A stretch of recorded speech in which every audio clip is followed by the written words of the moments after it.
Bismillahirrahmanirrahim. Assalamualaikum warahmatullahi wabarakatuh.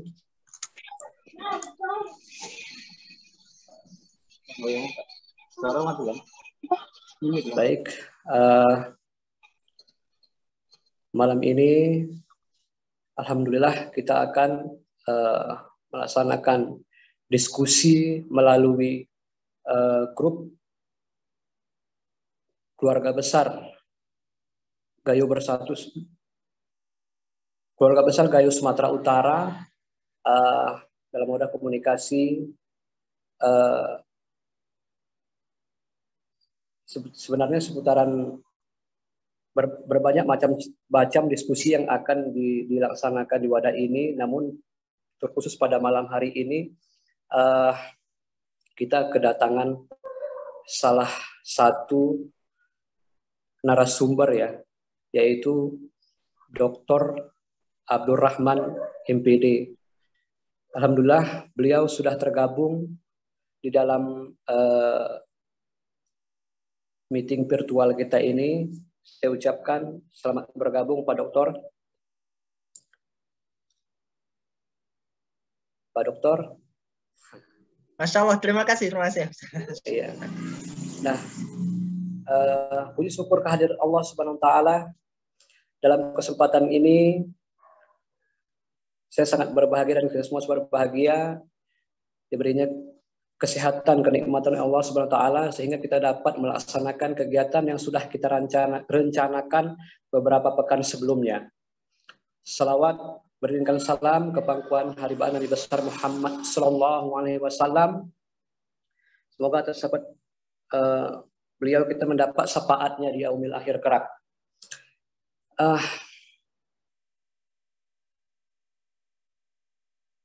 Rekan-rekan sekalian yang saya hormati,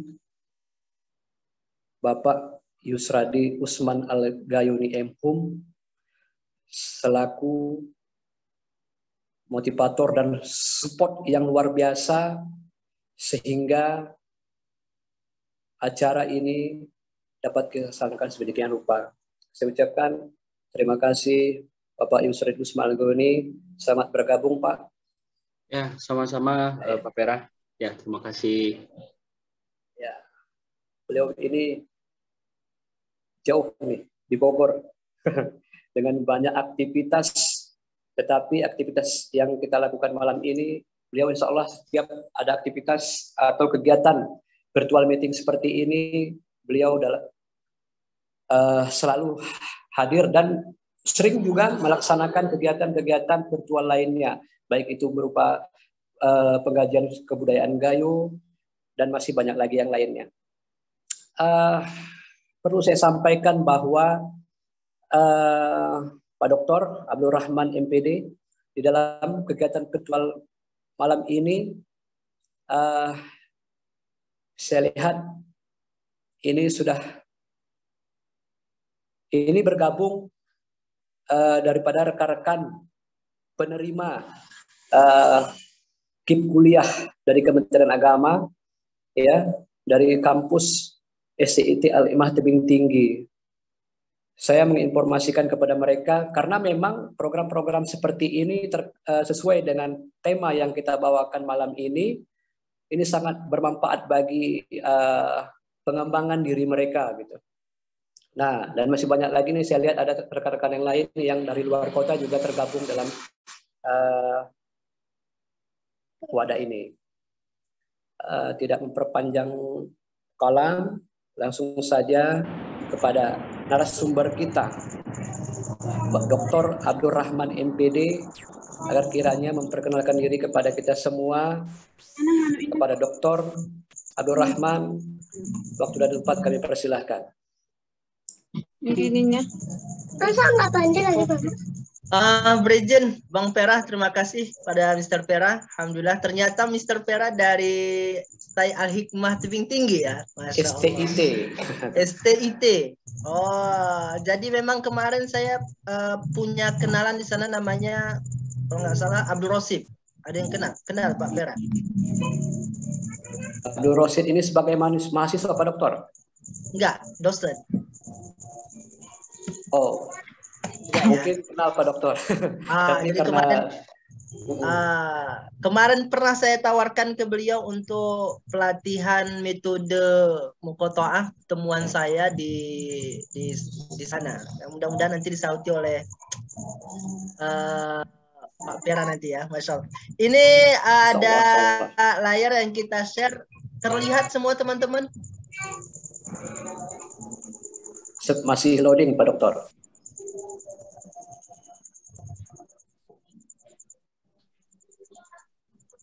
Dapat terlihat ya? Belum.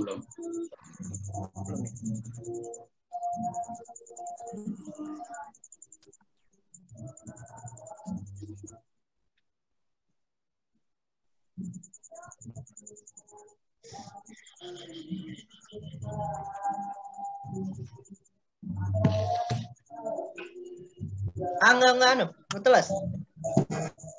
Belum Pak Dokter. Masih loading. Sudah Pak Dokter, sudah. Ini terkendala jaringan kayak gitu nih.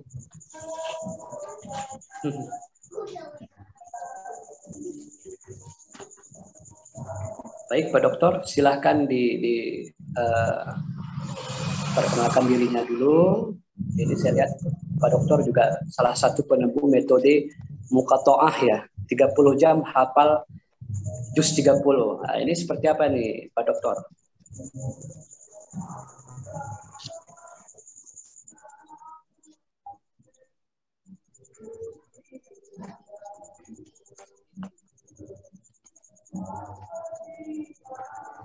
Bagaimana Pak Dokter? Sudah bisa kita mulai perkenalan dirinya?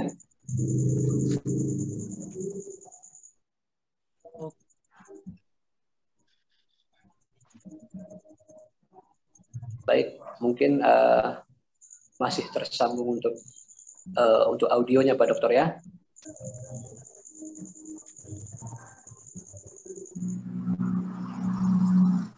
Kepada rekan-rekan atau para peserta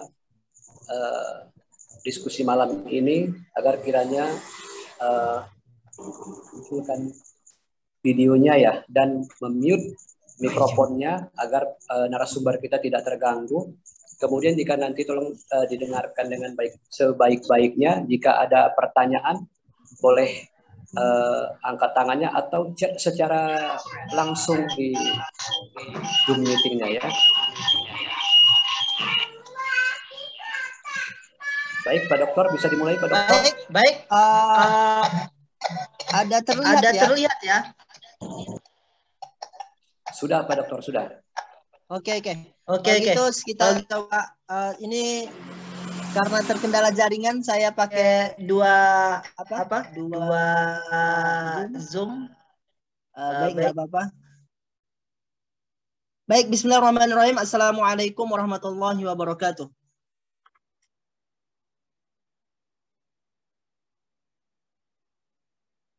Hamdan wa syukranillah, salatan wa salam ala Rasulillah wa ala alihi wa ashabihi wa mawala. Asyhadu an la ilaha illallah wahdahu la syarika lah wa asyhadu anna Muhammadan abduhu wa rasuluh. Allahumma salli wa sallim wa barik ala nabiyyina Muhammad wa ala alihi wa ashabihi wa ala man tabi'ahu bi ihsanin ila yaumiddin. Mr. Pera yang kita muliakan sebagai moderator pada malam yang berbahagia ini, Bang Yusra jauh dari Bogor. Saya melihat juga ada Kak Epani Rosa di sini, senior saya di program doktoral pendidikan Islam. Kemudian ada katanya mahasiswa-mahasiswa yang mungkin saya tidak kenal, mari kita kenalan. Sebelumnya kita bersyukur kehadirat Allah Subhanahu wa taala. Alhamdulillah pada malam yang berbahagia ini kita sama-sama berkumpul dalam tempat virtual dalam kajian tahfiz Al-Quran pada lembaga pendidikan formal Tanah Gayo. Salawat dan salam kepada baginda Nabi besar Muhammad sallallahu alaihi wasallam sebagai suri tauladan kita baik dunia maupun akhirat. Sebelumnya suara saya terdengar jelas Pak Pera?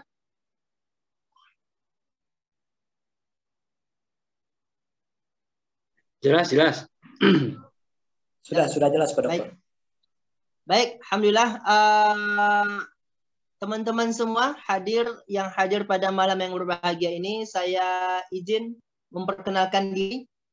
Alhamdulillah saya sudah menyelesaikan studi doktoral di tahun 2020 dan kemarin alhamdulillah istilahnya dokter termuda lah ya. Insya Allah, jadi dokter termuda tahun 2020 dengan judul disertasi evaluasi program pembelajaran tahfiz Al-Quran. Saya tinggal saat ini di Jalan Binjai, kilometer 12,5, Perumahan Permata Hijau. Lahir di Takengon, tepatnya di Kampung Arul Kumer, 1 Maret 1989. Jadi, alhamdulillah menamatkan juga sekolah di Min Arul Kumer, MTS Angkub, Mas Lenara. Kemudian sempat menjadi thalibul ilmi di Maslin Akademi Dakwah Sunnah Tanjung Merawa. Kemudian menyelesaikan S1 saya di STAIS Lubuk Pakam dan S2, S3 di Winsu Sumatera Utara. Secara singkat saya memperkenalkan ini beberapa tulisan saya dan yang sangat saya kira fenomenal ya, ecek-eceknya fenomenal. Dan saya memperkenalkan itu ke beberapa daerah, termasuk kemarin ke Malaysia, yaitu metode muqata'ah, 30 jam, hafal juz 30, menghafal semudah tepuk tangan. Penelitian S2 dan S3 saya berikut juga dengan penelitian-penelitian yang lain, serta pengabdian kepada masyarakat itu fokus kepada dunia tahfiz Al-Quran, sehingga pada malam yang berbahagia ini saya sedikit pede, agak lebih pede cerita tentang tahfiz Al-Quran di depan Bapak Ibu hadirin semua. Dan pengalaman saya juga di dunia tahfiz Al-Quran mulai dari awal dulu jadi guru tahfiz, kemudian menjadi koordinator tahfiz, kemudian jadi direktur tahfiz, dan saat ini menjadi dosen juga penelitiannya di bidang tahfiz Al-Quran. Menjadi pembicara juga di beberapa tempat,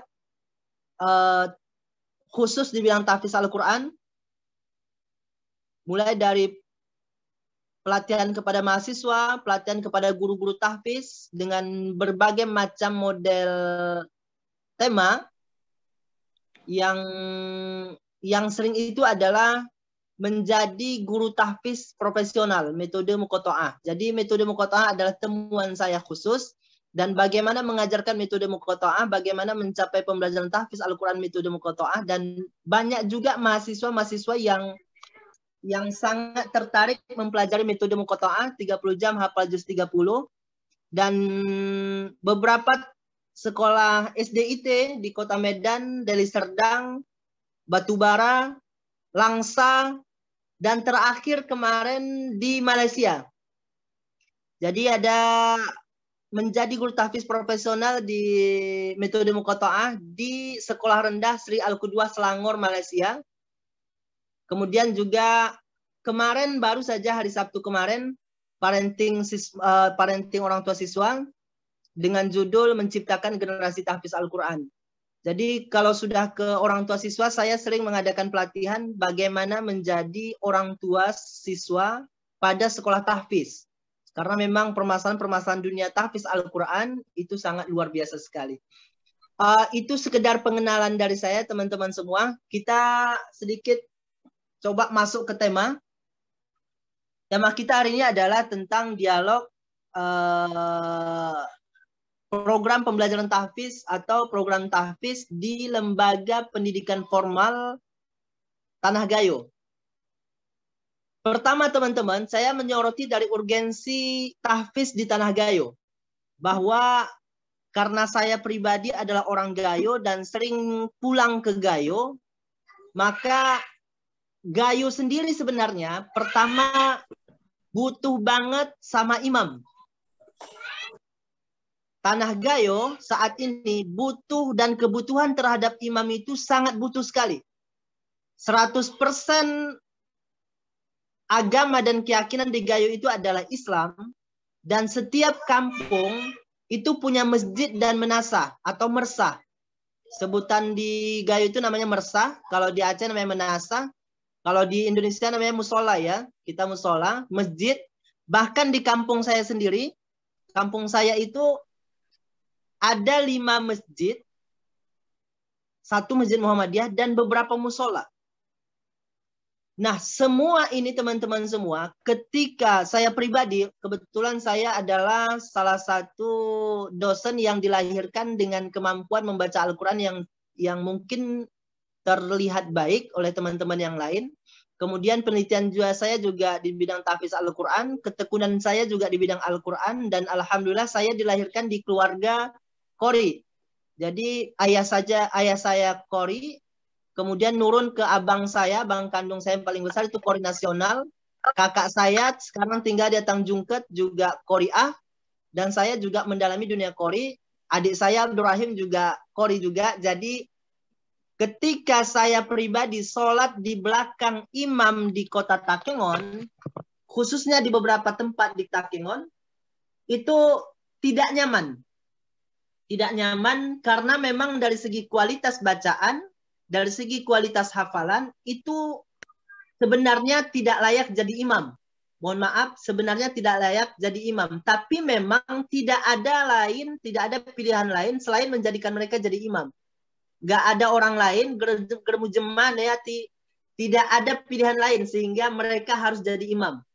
Pada dasarnya, kalau melihat bacaan mereka, lihat dari kualitas bacaan Al-Fatihah misalkan, bacaan ayat yang dijiharkan, mereka dalam tanda kutip belum layak jadi imam. Sehingga insya Allah nanti ke depannya kita akan meneliti di Takengon khususnya, di Tanah Gayo, tentang kualitas bacaan imam-imam sholat masjid-masjid raya di Takengon. Kemudian, urgensi yang kedua, Tanah Gayo butuh jamaah masjid.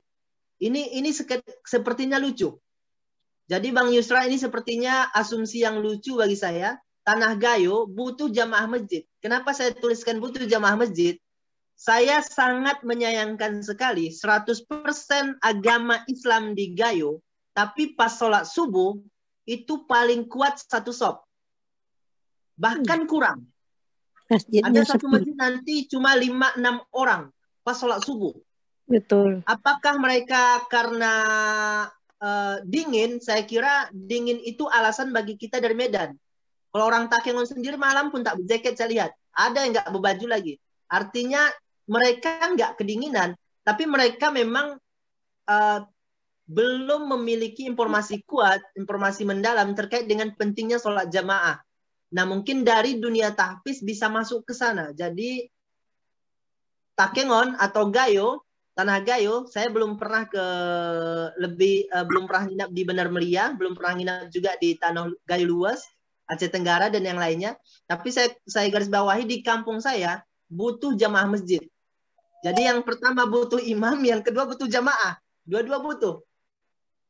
Nah, yang ketiga kita butuh generasi Qurani. Jadi saya membandingkan dengan di Medan sendiri. Di Medan luar biasa perkembangan hafalan anak-anak yang kita lihat. Dan ketika kita bandingkan itu di Takengon, pribadi di kampung saya di Arul Kumar, ketika satu saat saya membawa istri saya ke perlombaan musabaqah tilawatil Quran tingkat Arul Kumar. Saya melihat kebetulan waktu itu lomba ayat-ayat pendek. Dan istri saya langsung melihat langsung. Nah, ketika itu dia langsung komen, "Ya Allah, saya pingin pindahlah ke Arul Kumar," katanya. Dia punya niat, saya pingin pindah ke Arul Kumar. Ngapain? Biar bisa memperbaiki bacaan orang ini. Jadi ada kualitas bacaan Al-Quran di kampung kami, di Takengon khususnya, punya permasalahan penting, punya permasalahan besar, tapi memang itu tidak terlihat karena memang yang bisa melihat itu mereka-mereka yang paham akan ini. Paham akan Al-Quran. Bagi mereka-mereka yang sana, yang penting mereka sudah hafal surah-surah pendek, dah oke. Udah hafal ini, itu dah oke. Padahal dari segi kualitas dan kuantitas tentunya itu sangat bermasalah. Kemudian Gayo juga butuh peserta pada event-event musabaqah hifzil Quran. Kita melihat kalau di Medan sendiri, Sumatera Utara, perkembangan peserta musabaqah hifzul Quran itu sangat menarik sekali untuk dikaji. Bertambah dan terus bertambah, tapi di Takengon kita lihat belum begitu signifikan. Meskipun belakangan, alhamdulillah, di Takengon itu ada, mungkin hari ini hadir atau tidak, tapi saya sudah undang, namanya Tengku Hasbi Al-Bali. Jadi beliau ini adalah kelahiran Bali, besar di Bali, lalu nikah sama orang Takengon. Dan di Takengon dia salah satu pejuang tahfiz Al-Quran, mendirikan Yayasan Cahaya Azami, daerah Takengon, Bobesen. Dan ini sangat menarik sekali. Jadi kembali lagi, Tanah Gayo butuh imam, Tanah Gayo butuh jamaah masjid.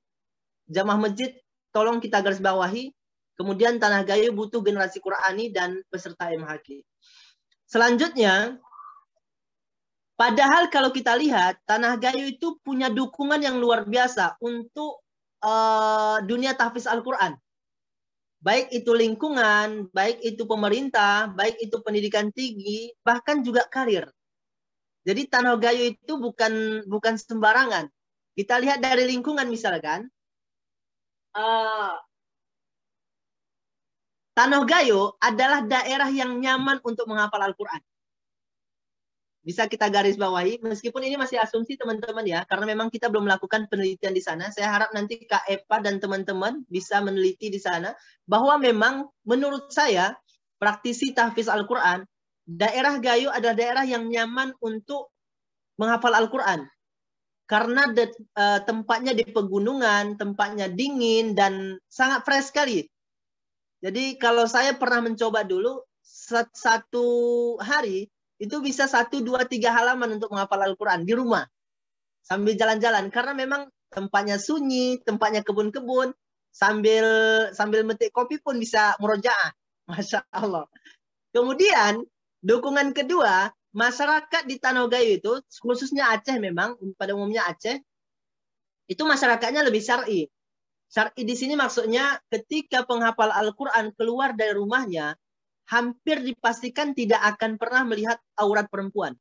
Karena perempuan di sana menutup aurat dan berjilbab. Pakaian panjang. Itu beda sama di Medan. Beda juga sama di Bogor, Bang Yusra ya. Gitu keluar rumah dan nengok yang macam-macam. Dan ini sangat mendukung sekali untuk penghafal Al-Quran. Karena memang seperti Imam Asy-Syafi'i misalkan, bagaimana hafalan dia hilang hanya karena melihat betisnya wanita. Artinya, kultur atau budaya masyarakat Gayo yang, khususnya perempuan Gayo yang menutup aurat, yang syar'i, itu mendukung program tahfiz Al-Quran. Kemudian fasilitas ibadah. Di Takengon, hampir semua kampung punya musola dan punya masjid. Sekaligus juga ditambah dengan dayah. Artinya, di mana mereka duduk, bahkan kalau kita pergi ke Asir-Asir ya, atau Tansaril, gitu duduk di pinggir sungai, sudah ada dayah. Bayangkan megang Al-Quran, menghafal atau murojaah pinggir sungai. Wah, itu luar biasa itu.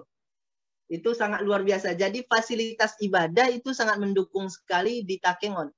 Kalau kita lihat dukungan perguruan tinggi juga, contohnya IAIN Takengon misalkan, atau memang kalau memang orang-orang Gayo mau pergi keluar, itu perguruan tinggi sudah menyiapkan beasiswa untuk jalur tahfiz Al-Quran. Hampir semua perguruan tinggi. IAIN Takengon kalau nggak salah pada tahun 2018 menerima 12 hafiz Al-Quran. Biasanya kalau sudah jalur tahfiz Al-Quran diterima, mereka juga mendapat apresiasi nilai. Tidak sama seperti mahasiswa yang lain. Nah, ini kelebihan juga ini bagi orang-orang tahfiz Al-Quran. Kemudian juga beberapa perguruan tinggi selain beasiswa tahfiz Al-Quran, selain apresiasi nilai, mereka juga mendapatkan biaya hidup. Ada salah satu perguruan tinggi menyiapkan 500.000 per bulan. Datuk kapur. Nah, kalau di IAIN Takengon mungkin perlu kita teliti nih sebesar mana dukungan Pak Zulkarnain, Pak Dr. Zulkarnain untuk mahasiswa tahfiz Al-Quran. Dan dosen-dosen juga menjadikan mahasiswa tahfiz Al-Quran bagian dari Tridharma perguruan tinggi. Dalam pengajaran, misalkan pengajaran tahsin Al-Quran, biasanya kita mengambil anak-anak tahfiz Al-Quran menjadi asisten dosen atau dalam pengabdian masyarakat dan yang lain-lainnya. Bahkan di dunia penelitian juga kita melibatkan anak-anak tahfiz Al-Quran. Kemudian kita lihat dukungan pemerintah ini untuk tahfiz Al-Quran. Tahun 2022, Kementerian Agama menyiapkan 1.000 kuota beasiswa tahfiz yang minimal hafal 10 juz Al-Quran. Masuk perguruan tinggi keagamaan Islam, negeri maupun swasta gratis. Ini surat keputusan tahun 2022. Di wilayah Baitul Mal Aceh, itu juga menyiapkan beasiswa untuk mahasiswa tahfiz. Padahal hafalan minimal 10 juz. Masya Allah, luar biasa. Di daerah, saya melihat yang sangat luar biasa itu adalah Bupati Gayo Luas. Bupati Gayo Luas itu mengeluarkan SK pada tahun 2021 tentang pemberian beasiswa untuk hafiz Al-Quran. Itu total anggarannya 2.752 juta. Masya Allah, untuk 1.204 hafiz. Bayangkan, Gayo Luas sudah melahirkan generasi tahfiz sebanyak 1.204 orang. Masya Allah. Di tahun 2021. Itu dengan rincian hafalan 1-5 juz dapat 200.000 per bulan ini teman-teman. Masya Allah. Per bulan, per santri dapat 200.000. Untuk 1-5 juz. 6-10 juz, 300.000. 11-15 juz, 400.000. 16-20 juz, 500.000. 21-25 juz, 700.000. Dan 16-30 juz, itu 800.000. Ini sangat menarik sekali teman-teman ketika pemerintah daerah memberikan apresiasi penuh terhadap generasi-generasi tahfiz Al-Quran. Kemudian juga bidang karir, tahun 2021 Kepolisian Republik Indonesia membuka jalur khusus 51 hafiz Al-Quran masuk polisi. Gratis. Tinggal seleksi. Kemudian tahun 2022 ada 55 hafiz Al-Quran masuk. Untuk TNI AD juga begitu. Mereka menyiapkan jalur khusus untuk santri dan tahfiz Al-Quran. Artinya, hafiz-hafiz Al-Quran punya sahutan dari masyarakat luas.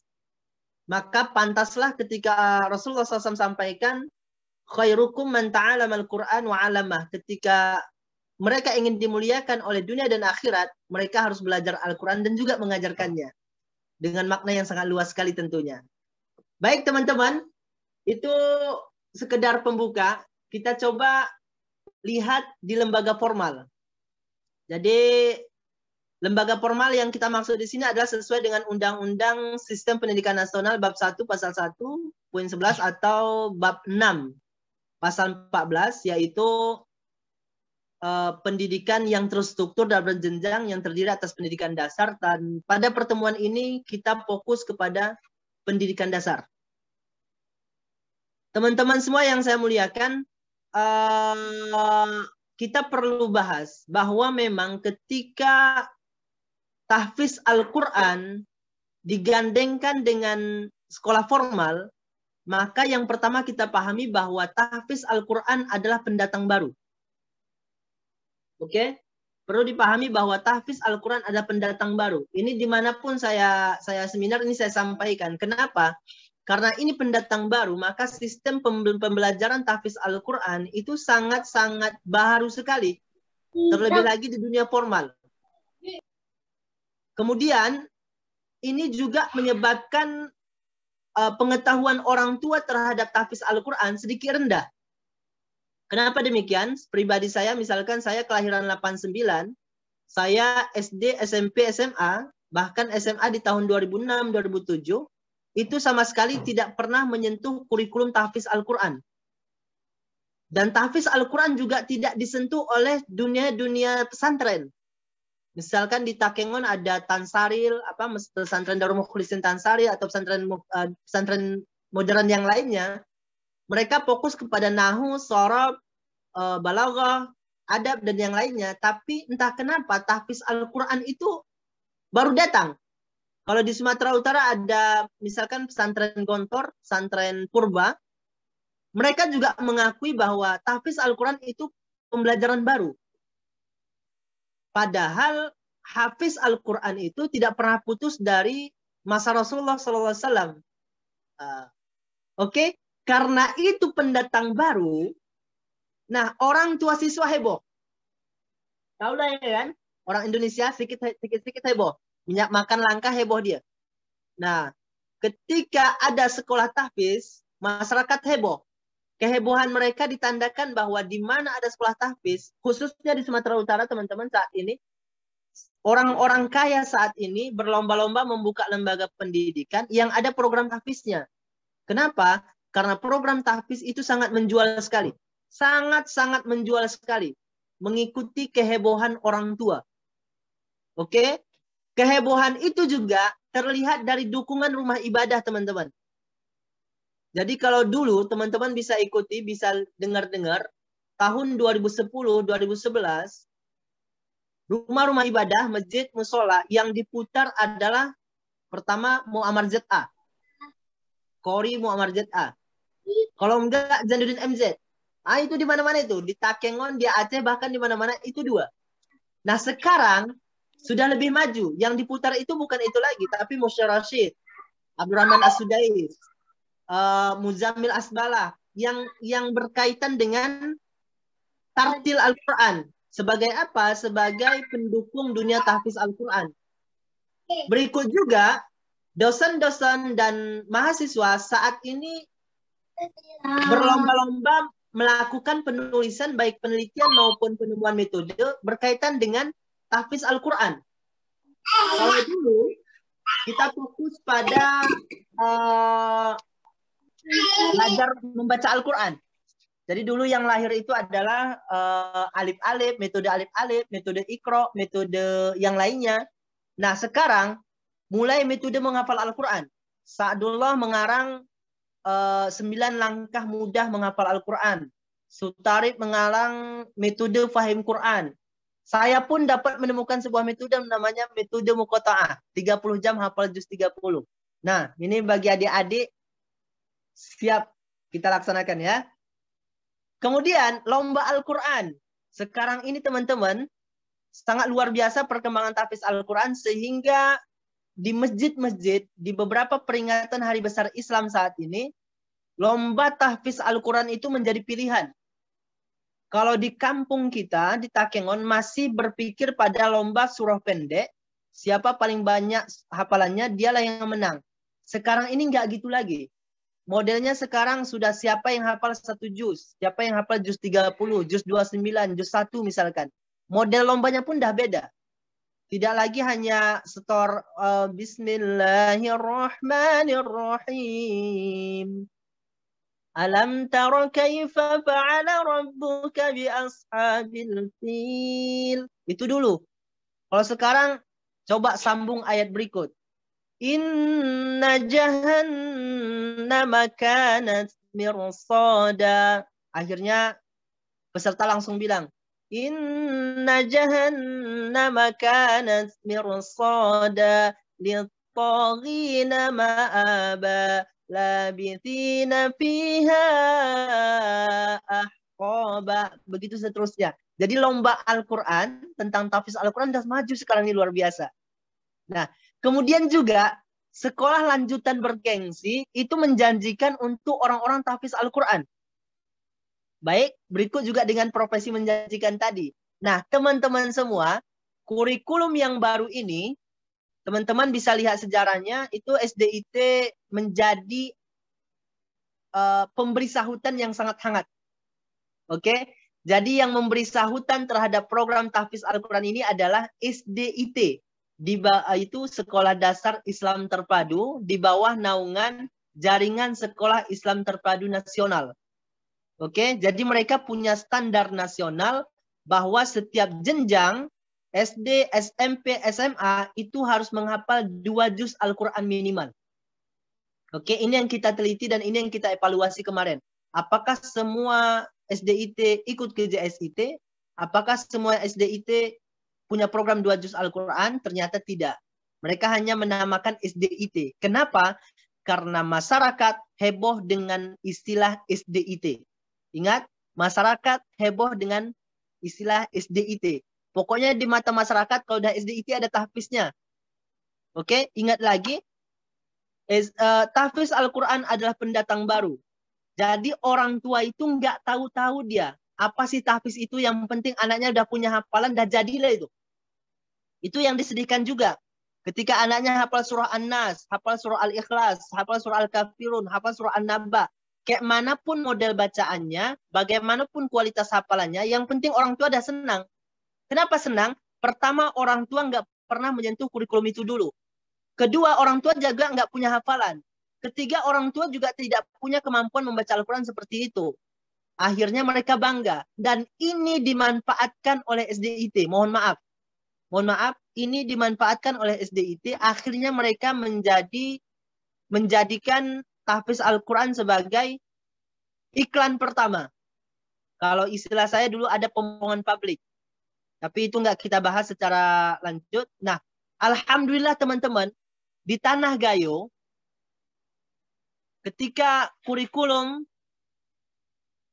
dan tahfiz kita gandengkan, dan itu disahuti oleh Sekolah Dasar Islam Terpadu, di Tanah Gayo, alhamdulillah, SDIT sangat berkembang pesat. Saya sedikit kagum dengan data ini.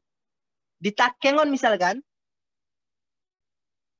di Takengon itu ada SDIT Cendikia.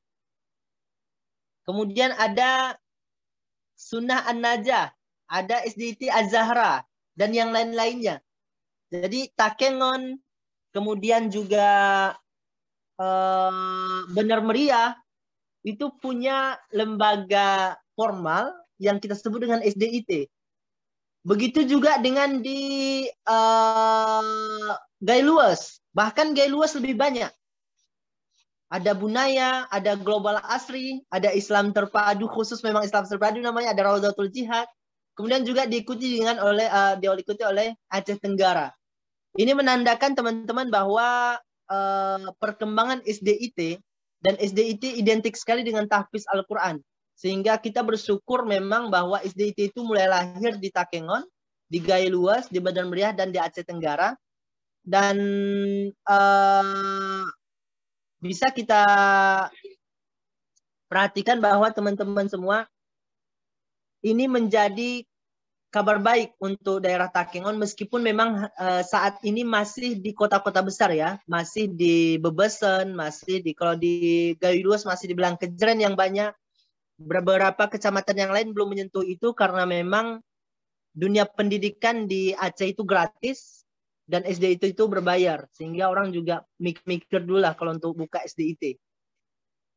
Next teman-teman, kita coba ketika tahfiz Al-Quran masuk di kurikulum formal, maka banyak sekali masalah yang timbul.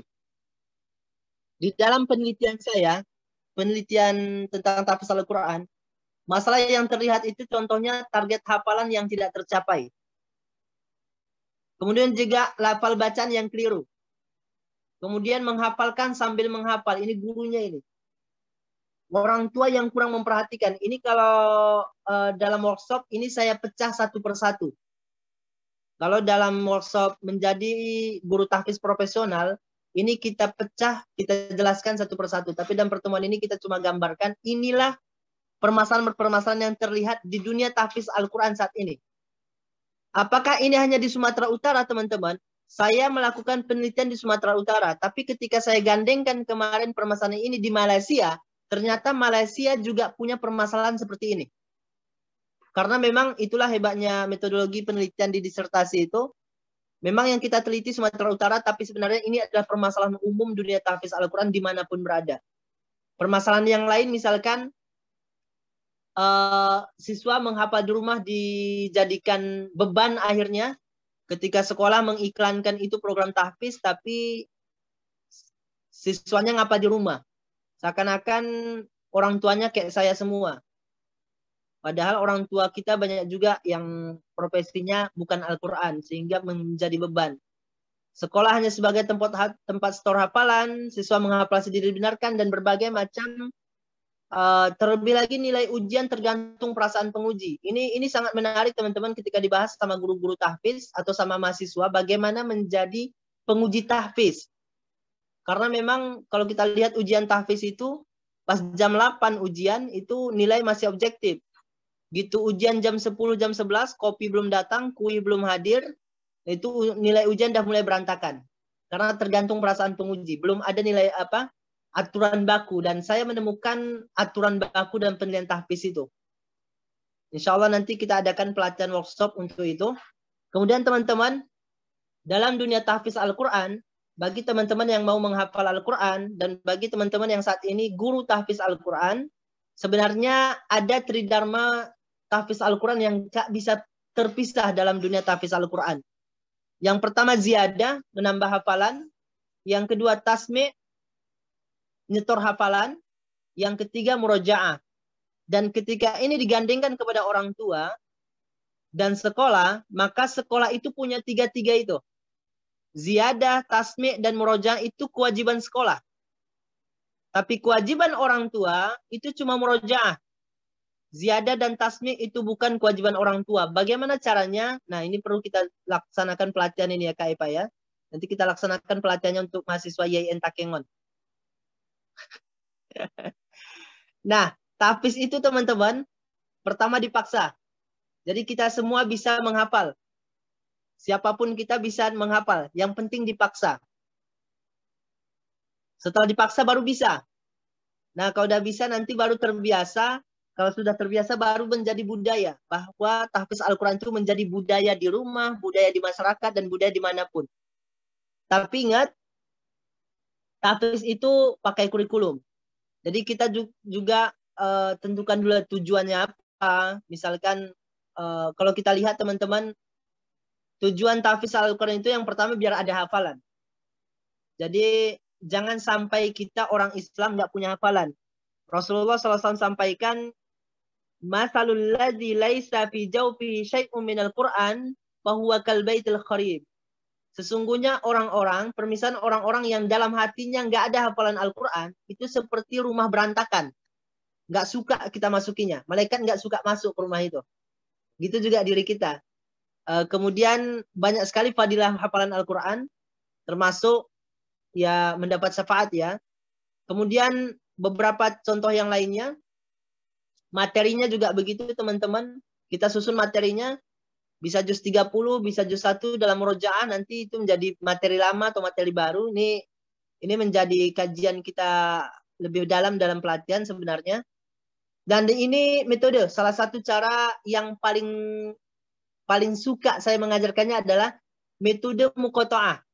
Menghafal semudah tepuk tangan, 30 jam hafal juz 30. Mungkinkah ini terjadi? Nah, ini juga perlu pertanyaan nih. Mungkin nggak ini? Ternyata teman-teman, dari sekian banyak saya lakukan pelatihan, dan semua itu mengakui bahwa metode muqata'ah itu mudah. Nah, bagaimana caranya? Saya merahasiakan caranya. Karena memang pemberian materi metode muqata'ah ini harus tatap muka, kita butuh media, dan saya juga punya bukunya langsung. Kalau teman-teman mau ngadain pelatihannya, Bang Yusra mengundang saya ke Bogor, alhamdulillah, insya Allah, dan kita mainkan ini untuk sekolah-sekolah tahfiz. Dan ini temuan saya lewat penelitian disertasi. Kapan mulai menghafal Al-Quran, teman-teman? Kapan waktu menghafal Al-Quran? Sebenarnya bagi kita, kalau di sekolah sesuai kurikulum ya, kalau sekolah sesuai kurikulum, ada kadang-kadang pagi, ada yang siang, ada yang sore. Tapi bagi kita, kapan efektif menghafal Al-Quran? Waktunya cuma 2, Bapak Ibu, teman-teman semua. Pertama sebelum tidur, yang kedua bangun tidur. Dan ini sebagai hasil diskusi kita hari ini. Jadi siapapun di antara kita bisa menghafal Al-Quran. Yang penting ada target. Kapan waktunya? Pertama sebelum tidur, yang kedua bangun tidur. Bagaimana caranya? Nah, ini kita cerita cara ya. Coba perhatikan. Survei saya, teman-teman, saya memiliki survei. Kemampuan kita membaca Al-Quran rata-rata itu 10 sampai 20 detik per baris. Oke? Dalam satu baris, itu kemampuan kita membaca Al-Quran 10 sampai 20 detik. Nah, dalam satu halaman, itu 15 baris. Berarti kalau 20 detik, rata-rata 20 detik, kali 15, itu 300 ya, 300 detik. 300 bagi 60, 5. Berarti kita butuh 5 menit untuk membaca satu halaman. Nah, kita coba itu kita ringkas. Satu malam, satu baris. Satu malam, satu baris. Oke? Berarti kita butuh waktu, coba Bapak Ibu, mulai malam ini, siapkan waktu 5 menit sebelum tidur. Siapkan waktu 5 menit sebelum tidur. Baca satu baris. Ingat, satu baris kemampuan kita 10 sampai 20 detik. Kalau rata-rata kita 20 detik, berarti kita butuh selama 5 menit. Dalam 1 menit kita bisa membaca 3 kali. Satu baris 3 kali. Berarti 5 menit 15 kali teman-teman. 15 kali kita membaca dalam satu baris. Baca aja, nggak usah dihafal. Baca aja. Saya selalu titipkan ke teman-teman penghafal Al-Quran, jangan dihafal dulu, baca aja. Kenapa? Karena kadang-kadang yang menjadi kita malas menghafal Al-Quran adalah ketika otak kita capek. Kapan otak kita capek? Ketika kita belum hafal, lalu kita coba nginget-nginget. Itu yang buat capek. Hafalan belum lengket di kepala, tapi udah nginget-nginget. Apa ya? Nah, itu dalam pelatihan saya bilang, kalau sudah begitu, langsung lihat Al-Quran. Jadi baca aja sebelum tidur. Setelah membaca selama 5 menit, tutup Al-Qurannya langsung tidur. Langsung aktivitas tidur. Insya Allah, nanti bangun tidur, selesai wudhu atau selesai mandi, langsung buka Al-Quran, baca yang satu ayat tadi, satu baris tadi. Baca 2-3 kali, insya Allah langsung hafal. Kenapa? Karena otak kita, alam bawah sadar kita terbuka sebelum tidur. Jadi ibu-ibu yang hadir di sini, kalau punya anak-anak, sebelum tidur, lagi ngantuk-ngantuknya anak tuh, hidupkan murotal. Kenapa? Karena lagi ngantuk-ngantuk itu, alam bawah sadar anak terbuka. Jadi contoh kecilnya teman-teman, ada anak-anak misalkan sebelum tidur pegang duit 2.000. Sebelum tidur pegang duit 2.000. Lalu bangun tidur besoknya, gitu bangun, dicarinya tuh duit 2.000 tuh. Mana duitku katanya? Datang orang pintar kali anakku katanya. Enggak, itu semua anak kayak gitu. Karena sebelum tidur, dia mengingat semua. Bayangkan kalau itu kita bawa ke tahfiz Al-Quran. Oke? Next teman-teman, murojaah. Itu yang tridharma yang ketiga. Dan tahfiz Al-Quran, murojaah perlu. Tapi ingat, murojaah itu bukan beban, tapi nikmat. Ingat, dalam dunia tahfiz Al-Quran, saya punya prinsip, hafalan tidak ada yang hilang. Hafalan itu tersimpan, tapi seolah lupa. Oke? Hafalan tersimpan seolah lupa. Kenapa demikian? Karena kemampuan otak manusia menurut ilmu tukang otak, ilmuwan otak, jadi dalam buku kegiatan belajar dituliskan, kemampuan memori manusia itu adalah 1.400 juta giga memori manusia. Memori 1.400 juta giga. Artinya pantasan ketika kita melihat sesuatu, kita bisa langsung ingat. Nah, ketika hafalan itu ada di otak, sebenarnya bukan lupa, tapi tertimpa. Karena memang Rasulullah Allah SWT sampaikan, وَجَعَلَ لَكُمُ السَّمْعَ وَالْأَبْصَارَ وَالْأَفْئِدَةَ. Dulu, ketika kita diciptakan tanpa pengetahuan, kita dijadikan Wallahu akhrajakum min butuni ummahatikum la ta'lamuna syai'a wa ja'ala lakum sam'a wal absar wal afidah. Kami ciptakan, kami keluarkan kamu dari perut ibu kamu dalam keadaan tidak mengetahui sedikit pun. Tapi kami berikan kamu penglihatan, pendengaran, dan hati. Artinya ini 3 fakultas untuk mendapatkan ilmu dan informasi. Ketika Al-Quran masuk ke otak, tapi ilmu yang lain juga masuk. Nah, murojaah itu merapikan itu. Sama kayak teman-teman misalkan ngambil baju di jemuran, masuk ke ember, masuk semua, ketika dicari mana ya kemejaku, itu nyari lagi. Nah, tapi kalau teman-teman udah menggosok, udah disetrika, udah dilipat masuk lemari, cari mana kemejaku, udah dapet itu. Kenapa? Karena udah rapi. Jadi murojaah itu merapikan hafalan. Kalau sudah rapi, baru hafalan jadi kuat, maka jadi hafiz beneran. Oke, menjadi hafiz beneran. Ingat, tahfiz Al-Quran itu otak kita seperti ATM. Murojaah itu seperti ATM. Narik duitnya kalau sudah nabung. Jadi jangan coba-coba murojaah kalau belum pernah ngapal. Jangan pernah ke ATM kalau nggak pernah nabung. Oke. Nah itu sekedar teman-teman berizin. Terima kasih semua. Itu paparan singkat dari saya tentang tahfiz Al-Quran. Mudah-mudahan bermanfaat. Kalau ada diskusi kita coba sama-sama bahas. Demikian sebelumnya. Wassalamualaikum warahmatullahi wabarakatuh.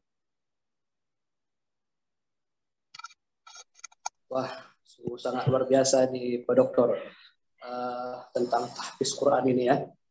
Ternyata di samping kita butuh imam dan kita butuh jamaah untuk saat ini ya. Mudah-mudahan nanti setelah kita mendengar ini semua, jamaah-jamaah di setiap penjuru di Indonesia, khususnya di negara Republik Indonesia ini, wah makin hari makin penuh tuh jamaah masjidnya. Nah, Amin, amin.